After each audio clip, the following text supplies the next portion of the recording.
Cartilage is a very strong material that has a very high coefficient of friction, which means it moves and slides and rotates without creating very much friction.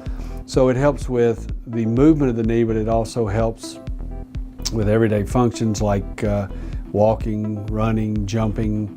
Without cartilage on the ends of the bones, you would be in pain all the time. You could lose your cartilage just based on a genetic predisposition to your joint to age early, and so you could have generalized cartilage wear and tear. Or you can have traumatic loss from an injury like an ACL tear, where you can tear the cartilage, the meniscus, or you can knock off a piece of cartilage off the end of the bone. Cartilage restoration is in somebody who's lost their cartilage and has symptoms, can no longer do the things they want to do, or if they're very young and lost their cartilage and are at risk for developing early arthritis, you can restore certain parts of cartilage. The ultimate cartilage restoration is when you're old and your knee's worn out, you put in a knee replacement, which is metal and plastic, and that resurfaces all the joint surfaces of the knee, restores your function, but doesn't let you run, jump, do high impact activities. The other type of cartilage that you lose is your meniscus. If you lose more than half your meniscus, you lose a lot of your meniscus function. And sometimes you have no control over whether somebody loses their meniscus or not. We try to repair them, but a lot of times they just can't be repaired.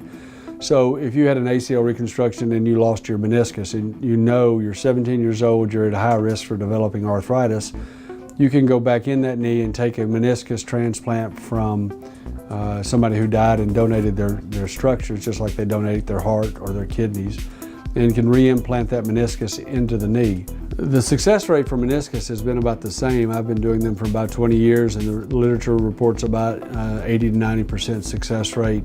The cartilage transplant on the end of the bone, that has really improved over the last 5 to 10 years in the different techniques that are available and the recovery and how long it takes to recover.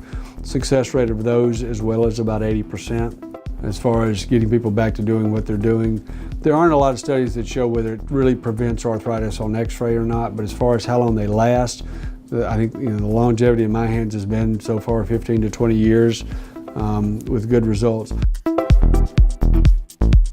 In some ways, this is an attempt to avoid a knee replacement or a joint replacement, but it's really about, in the middle-aged people and the kind of slightly older people, it's really about reducing pain, restoring function.